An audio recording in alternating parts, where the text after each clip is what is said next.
বিধানসভাত কংগ্ৰেছৰ বিৰোধী দলপতি হ'ব মিয়া বিধায়ক। মিয়া বিধায়কক দলপতিৰ দায়িত্ব দিবলৈ মনে প্ৰাণে সাজু গৌৰৱ গগৈ। কাৰণ গৌৰৱ গগৈ এতিয়া মিয়াৰ বিনে গতি নাই। বিধানসভাত মিয়া দলপতি বিচাৰি ইতিমধ্যে গৌৰৱ গগৈৰ কাণ ঘোলা কৰিছে ভোট দিয়া মিয়াই। কংগ্ৰেছ দলটোক যদি বিৰোধী দলপতি নিৰ্বাচন কৰিব লগা হয় তেটো মিয়া বিধায়কক নিৰ্বাচিত কৰিব লাগিব, কাৰণ মিয়াৰ ভোটেৰে জয়যুক্ত হৈছে। নহ'লে তেখেতৰ আচল চৰিত্ৰ ওলাই পৰিব। মিয়াৰ ভোটেৰে বিধায়ক হ'ব, গৈ পেলাই তাত হিন্দু মানুহক গৈ পেলাই এজন হিন্দু বিধায়ক আছে, তথাপি সেইজন বিধায়ক যদিও হিন্দু তথাপি তাতো মিয়াৰ ভোটেৰে জয়যুক্ত হৈছে। 18জন বিধায়কেই যিহেতু মিয়া সম্প্ৰদায়ৰ বিধায়ক, সেইবাবে মিয়া বিধায়কক বিৰোধী দলপতি দিব লাগে। হয়, ঠিকেই শুনিছে আপুনি।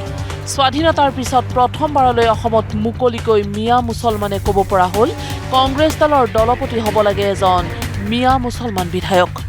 নক'বনো কিয়? কাৰণ কংগ্ৰেছ যে এতিয়া মুছলিম লীগ হ'ল, সেয়েহে অসম বিধানসভাত 18জন মিয়া বিধায়কে প্ৰতিনিধিত্ব কৰিব অসম কংগ্ৰেছক। বিশেষকৈ 19জনৰ ভিতৰত 18জনেই মিয়া বিধায়ক, আৰু মিয়া বিধায়কৰ ভিতৰত এজন যদি প্ৰক্ষেপ কৰি তেওঁলোকক যদি মিয়া দলপতি বনাই দিয়ে তেতিয়াহ'লে নিশ্চয় মিয়াৰ হৈ মাত মাতিব পাৰিব। বিৰোধী দলপতি এইকাৰণে বিচাৰিছোঁ যিহেতু গৌৰৱ গগৈ ডাঙৰীয়াক মুখ্যমন্ত্ৰী বনাবৰ কাৰণে আমাৰ সংখ্যালঘু মানুহে ভোট দিছিল।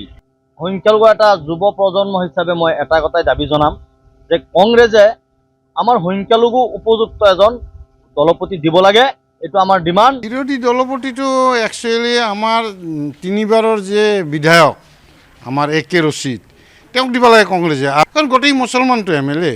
19জনৰ এজনে হিন্দু MLA, তাত মাইনৰিটি বেছ থকা এটা সমষ্টিৰ পৰা MLA হৈ আহিছে, চিডিউল কাষ্ট সমষ্টিৰ। গতিকে ইয়াতে মুছলমান দলপতি বিৰোধী দলপতি দিলে বেছি ভাল।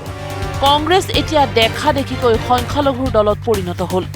কংগ্ৰেছৰ পৰা সংখ্যালঘুৰ বিধায়ক হৈ জিকি অহাটো কোনো অপৰাধ হ'ব নোৱাৰে। মোৰো যোগ্যতা আছে কংগ্ৰেছ দলৰ বিৰোধী দলপতি হ'বলৈ। বিধানসভাত কংগ্ৰেছক নেতৃত্ব দিবলৈ ময়ো এজন অভিজ্ঞ বিধায়ক। এই আত্মবিশ্বাস বিধায়ক ৱাজেদ আলী চৌধুৰীৰ। কংগ্ৰেছৰ সংখ্যা কম, গতিকে সংখ্যালঘু দলটো হৈছেই কংগ্ৰেছ। মুছলিমসকলে ভোট দিছে, মুছলিম বিধায়কসকলে আমি জিকি আহিছোঁ, এইটোতো অপৰাধ নহয়।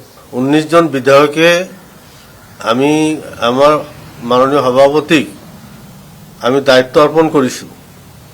তেখেতৰ ওপৰত আমি দায়িত্ব দিছোঁ যে তেখেতে হাইকমাণ্ডৰ লগত কথা পাতি যেনেকৈ তেওঁ আমাৰ CLPখন গঠন কৰি দিয়ে আমি তাতে মান্তি হ'ম বুলি আমি ইতিমধ্যে তেওঁক অথৰাইজ কৰি পঠাই দিছোঁ। গতিকে হাইকমাণ্ড যদি ভাবে যে এজন জ্যেষ্ঠ বিধায়কক দিব লাগে, আৰু জ্যেষ্ঠৰ ভিতৰত মই আছোঁ, বেছিদিনৰ 6বাৰৰ বিধায়ক হিচাপে মই আছোঁ।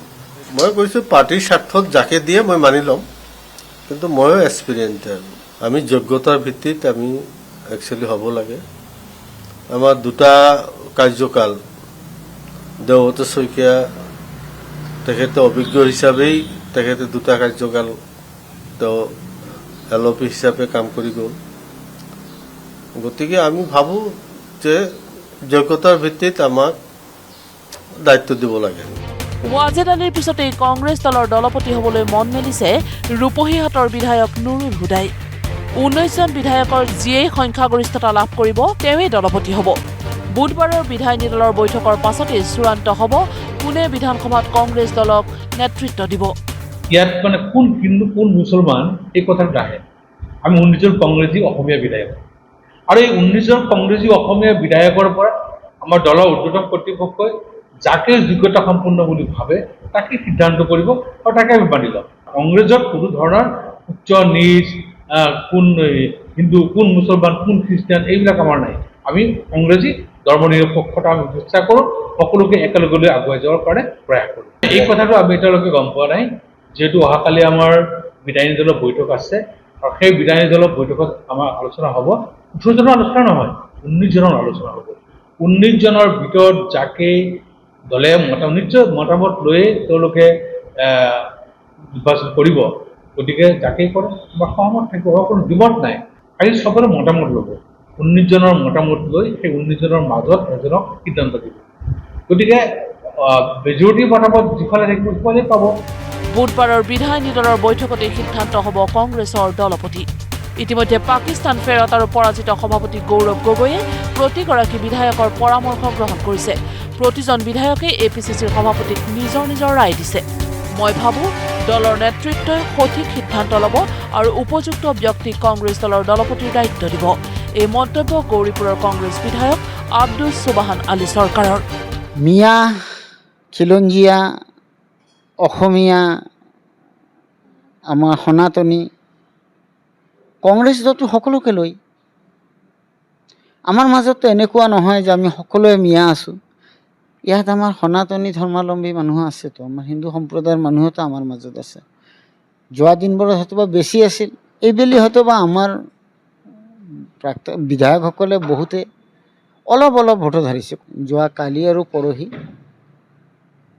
আমাৰ প্ৰায়বোৰ বিধায়ককে ব্যক্তিগতভাৱে সভাপতিয়ে টেলিফোন যোগে মতামত লৈছে,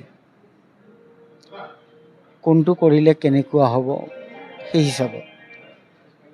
তো সকলোৱে কম বেছি ৰায় দিছে, ব্যক্তিগত ৰায় দিছে আৰু দলৰ ওপৰত মানে ন্যস্ত কৰিছে যে দলে যিটো সিদ্ধান্ত ল'ব। মই ভাবোঁ আমাৰ সভাপতিয়ে দিল্লীৰ লগত আলোচনা কৰি নিশ্চিতভাৱে আমাৰ 19 জনৰ মাজৰ পৰা যাক দিলে দলৰ ভাল হ'ব ঠিক তেনেকুৱা এজন ব্যক্তিক দিব। 19 জন MLA আমি এটা কমন এজেণ্ডাত আমি আহিছিলোঁ যে দলৰ ভালৰ কাৰণে যিটো হ'ব সভাপতিয়ে যাতে সেইটো কৰে। মুঠৰ ওপৰত স্বাধীনতাৰ পিছত প্ৰথমবাৰলৈ অসম কংগ্ৰেছে ইতিহাস ৰচিব। মুছলিম লীগ হৈ বিধানসভালৈ আহিব দেশত শাসন চলোৱা কংগ্ৰেছ দল। মিয়া বিধায়কে দায়িত্ব ল'ব দলপতিৰ। কি যে বিড়ম্বনা। Bureau' report, news live.